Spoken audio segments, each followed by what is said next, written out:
They say if you kick a hornet's nest, you better be ready for the sting. Just yesterday, the whole country was applauding a massive joint operation by the Nigerian Army and the police air wing in Kogi State, where bandit camps were bombarded and criminal hideouts were wiped out. It felt like justice was finally catching up. It felt like the forests were no longer safe for terror gangs. But war has two sides, and today, we are seeing the dark, dangerous reply from criminals who are wounded, angry, and desperate. This morning did not bring celebration for security agencies in Kogi. It brought mourning, tension, and a serious warning that the fight is far from over.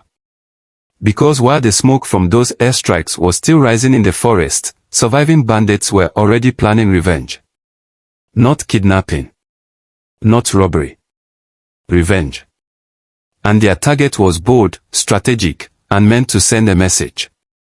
Late Sunday night, January 11, 2026, heavily armed men stormed the police security post at the Dangote Cement Factory in Obajana. This is not some roadside checkpoint. This is the protective shield around one of the most important industrial facilities in Nigeria. An economic heartbeat. A place that moves jobs, transport, and billions of naira. Attacking that location was not random. It was a calculated act of retaliation. Security sources say the attackers came in large numbers, wearing hoods, moving fast, and firing aggressively.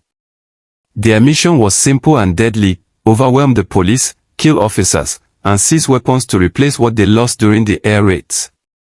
In their minds, this was how to bounce back, how to prove they were still powerful, how to show that the military strike did not finish them.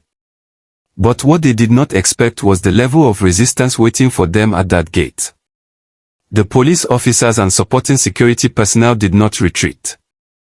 They did not abandon their post. They stood their ground and returned fire with full force.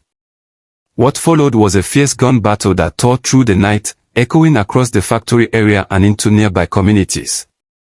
For residents, it was hours of fear, uncertainty, and prayer.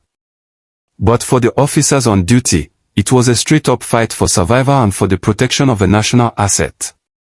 And here's where the story takes a painful turn. In the middle of that firefight, a member of the Civilian Joint Task Force, one of those brave local volunteers who know the terrain and support security agencies, was hit and killed. He paid the ultimate price defending that facility and his community. His name has not yet been officially released, but what we know for sure is this: he stood face to face with armed attackers, protecting people he may never meet, protecting an economy bigger than himself, and he did not run. Let that sink in for a second. While terrorists came to destroy, a civilian volunteer stayed to defend. According to multiple security insiders, the attackers were eventually repelled. They could not breach the security post. They could not access the armory. They could not take over the facility. In fact, reports say they suffered more losses during this failed assault and were forced to retreat into the surrounding bushes, dragging away their wounded and fallen members. That tells you something very important: this was not a successful revenge mission. It was another setback for them, even though it came with a tragic cost on our side. And here's another major point that cannot be ignored: there were no police casualties, and no weapons were stolen. That is huge. When bandits attack security posts, their main target is usually rifles and ammunition. If they leave without arms, it means the defense was tight, organized, and alert. It means the officers were not caught sleeping. It means the security perimeter held. But make no mistake, this attack itself is a serious warning sign. It shows that these groups are no longer just operating for ransom. They are now fighting for territory, relevance, and survival. They are reacting emotionally to losses, and emotional criminals are extremely dangerous because they are driven by anger, not strategy. Security analysts say this kind of reprisal attack usually happens when criminal groups feel humiliated and weakened. They want to prove to their sponsors, to rival groups, and to the public that they are still active. But choosing a fortified industrial location like Dangote Cement was a tactical error. Instead of regaining strength, they walked into another trap of resistance and suffered more damage. Now let's talk about the CJTF for a moment, because this is where the conversation gets uncomfortable but necessary. These men are not regular soldiers. They don't always have proper body armor. They don't always have modern weapons. Many of them are protecting their own villages, roads, and families. Yet they are constantly on the front lines, facing people who are heavily armed and trained in jungle-style combat. And they are dying. So here's a real question for you watching this. Should the government formally equip and pay CJTF members like standard security personnel, since they are already risking their lives? Or is it too risky to put high-grade weapons in civilian hands? This is not a simple issue, and your opinion actually matters here, because these are the people standing between your community and armed criminals. Now, officially, as of this morning, the Kogi State Police Command has not released a detailed public statement about this specific incident. But the timing matches perfectly with the earlier warning issued by the police spokesperson, who had advised hospitals to be alert for people coming in with bullet wounds. After this failed attack, there will likely be injured criminals trying to sneak into clinics for treatment. That's usually how some of them eventually get caught. Meanwhile, tension remains high around the Obajana axis. The Obajana-Akaba Road is a major transport route linking the north and the southwest.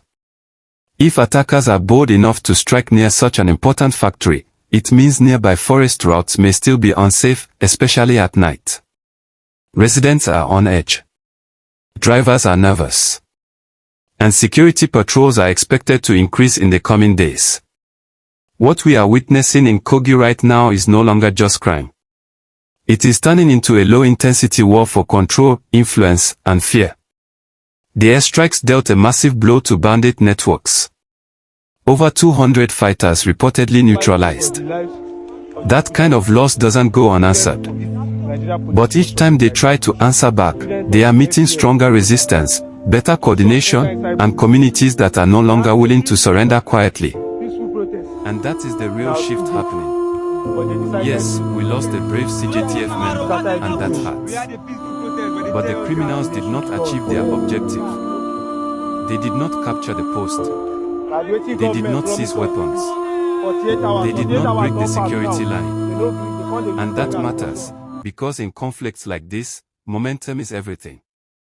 So as this battle for the soul of Kogi State continues, one thing is clear, the forests are no longer silent, and neither are the communities.